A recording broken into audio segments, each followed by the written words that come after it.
Bom dia, alunos da Escola Estadual Presidente Café Filho. Aqui quem fala é o professor Emerson. A nossa aula de hoje é de História. Mas antes de começar a nossa aula de História, eu quero deixar um avisozinho para vocês. Na descrição desse vídeo de hoje vai ter um link para a aula de Ciências, que será um vídeo sobre a água, os rios. Então assiste lá e quando vocês assistirem um vídeo, vocês devem fazer um texto sobre esse vídeo comentando o que vocês acharam sobre ele, tá certo? Um textozinho de umas 10 linhas, é apenas um comentário sobre a opinião de vocês em relação ao que vocês assistiram no vídeo, tá certo? Essa é a aula de ciências e vamos para a nossa aula de história. Eu gostaria que vocês abrissem na página 90. Nós encerramos a unidade temática que falou sobre vários assuntos e nós vamos fazer uma rápida recapitulação baseados nesses pontinhos da página 90. São 5 pontos. O primeiro ponto diz o seguinte: as sociedades humanas se organizam de forma muito variada e é importante respeitar a diversidade cultural. Vocês devem ter em mente que ao longo dos séculos as pessoas elas se agruparam, né, e constituíram novas sociedades. E isso se deu, claro, graças às necessidades de convivência em grupo. Lembrem que no início do ano nós estudamos a mudança do nomadismo para o sedentarismo. E essa mudança, uma das coisas que oportunizou foi o desenvolvimento das sociedades. E aí vem sobre o respeito à diversidade cultural. Por que é tão importante se ter em mente esse aspecto relacionado ao respeito?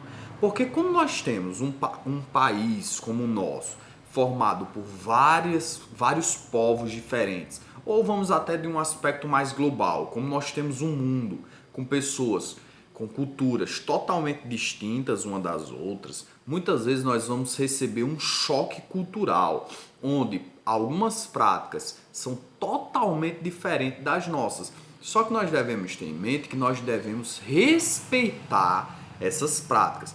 Um exemplo bem simples que para nós é algo totalmente surreal. Existem países, por exemplo, que o casamento com várias mulheres é permitido, chamado de poligamia, onde um homem ele pode casar com várias mulheres. No Brasil isso é inadmissível, a gente dentro da nossa cultura não consegue aceitar, mas devemos respeitar dentro da cultura de outras pessoas. E aí é onde entra um ponto importante: respeitar não é absorver para si determinadas culturas ou determinados costumes. Você deve ter na sua prática diária aquilo que lhe agrada e que é permitido por lei dentro do nosso país. Um segundo ponto que nós discutimos foi sobre os povos indígenas, africanos e europeus, que tinham modos de vida muito diferentes, e o encontro desses povos foi marcado por práticas intolerantes e violentas.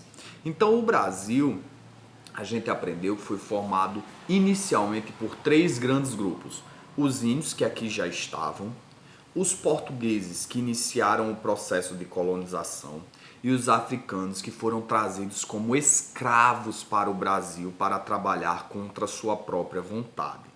Embora os colonizadores, que eram os portugueses, eles dominassem o poder, os outros grupos possuíam também, e é claro e evidente, seus traços culturais, relacionados à questão da vestimenta, relacionada à questão dos cultos religiosos, da alimentação e etc. Mas os portugueses, como sendo o grupo dominador, eles oprimiram, né, esses traços culturais dos outros povos. É claro que não conseguiram oprimir em sua totalidade. É tanto que hoje nós ainda temos traços culturais desses outros 2 grupos, né? E isso é ótimo, porque uma das coisas interessantes e bacanas da convivência com outros povos é a absorção das novas culturas. O ponto chave aqui desse parágrafozinho que a gente leu está relacionado mais uma vez à intolerância, que eu falei no primeiro ponto. A intolerância que fez com que muitas civilizações fossem dizimadas, não só no aspecto do Brasil, mas no aspecto global. Muitos povos foram dizimados porque o grupo dominador não aceitava as suas práticas. Temos um exemplo claro em relação à religião, né? No Brasil, durante muito tempo, as pessoas que professavam fés diferentes eram perseguidas, eram deixadas de lado da sociedade, elas eram vistas com maus olhos. E isso não é bacana. Mais uma vez eu retomo a um ponto que eu disse anteriormente. Você pode não absorver algo da cultura de uma outra pessoa, porque isso é uma escolha, é uma opção, mas você deve respeitar. E respeitar é não atacar aquela pessoa, é não atacar as suas ideias de forma a ofendê-la.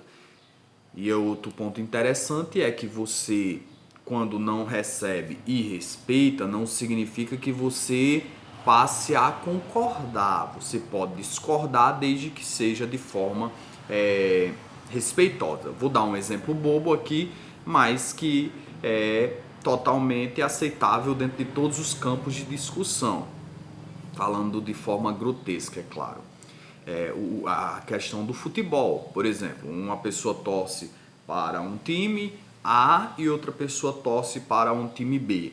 É evidente que cada um vai defender com todas as suas forças o clube que ela torce, sem prejudicar os ideais da outra pessoa. Então você vai dar seus argumentos porque torce por aquele time, e a outra pessoa vai dar os argumentos dela. Lembrando que no final das contas, tudo vai partir também de uma questão emocional, né? Tudo vai partir de uma questão emocional, de uma questão de identidade, de uma questão de tradição familiar. E isso é uma influência muito forte dentro dos aspectos culturais.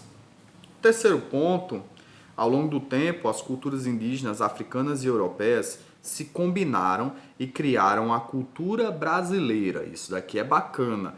Nós recebemos a influência desses três grupos, mas nós não somos exclusivamente um desses grupos. Nós somos brasileiros, certo?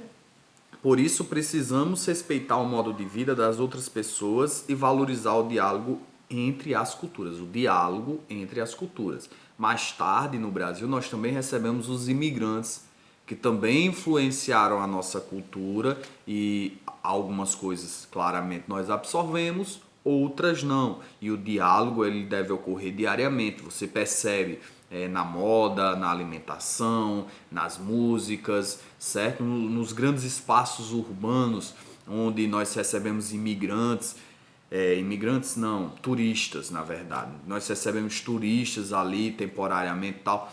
Está tendo um diálogo entre as culturas. E é interessante que a gente tem uma facilidade muito maior de dialogar com a cultura de um turista, que é diferente da nossa, do que dialogar com a cultura talvez do nosso vizinho, que seja diferente. A gente tem uma tendência preconceituosa em relação a isso. E aí retoma a questão do respeito.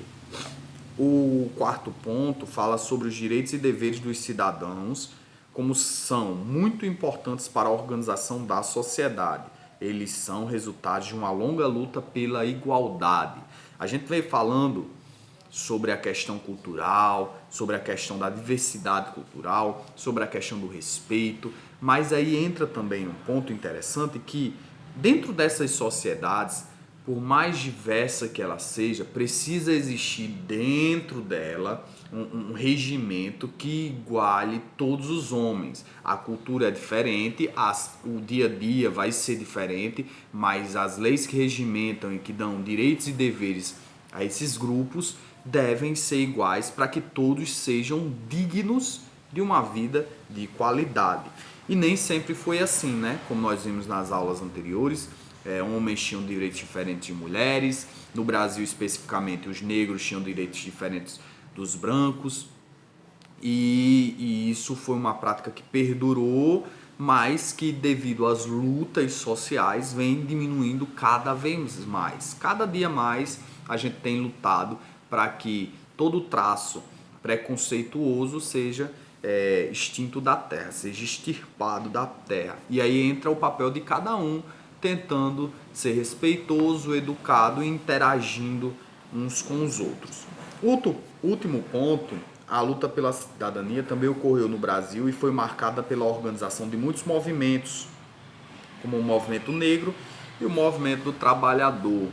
E como eu disse no ponto anterior, esses movimentos foram importantes, a gente discutiu em aulas anteriores, caso você queira mais uma profundidade sobre isso, pode retornar às aulas anteriores, visto que o vídeo aqui é só uma recapitulação, e eles foram importantes do ponto de vista que eles se tornaram visíveis.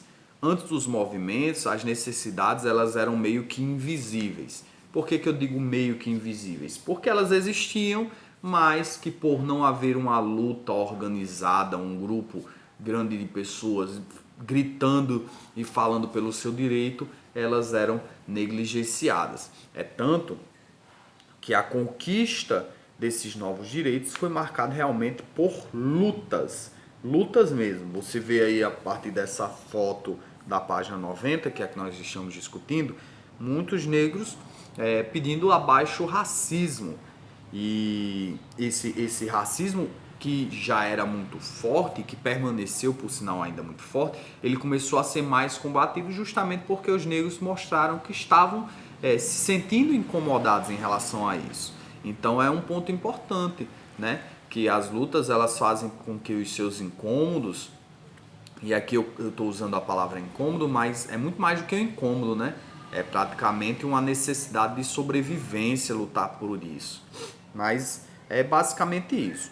Dentro desses 5 pontinhos que eu escolhi, eu quero que vocês escolham um deles e escreva aí o seu posicionamento em relação a ele. Se você concorda, se você discorda, tá? Eu quero que você faça um textinho. Então nós temos 2 textos para a aula de hoje. Um da aula de ciências, né? Que eu me referi anteriormente, e um da aula de história. Essa semana vai ser um pouquinho diferente, mas eu espero que vocês se deem bem, tá bom? Fiquem com Deus e até a próxima aula.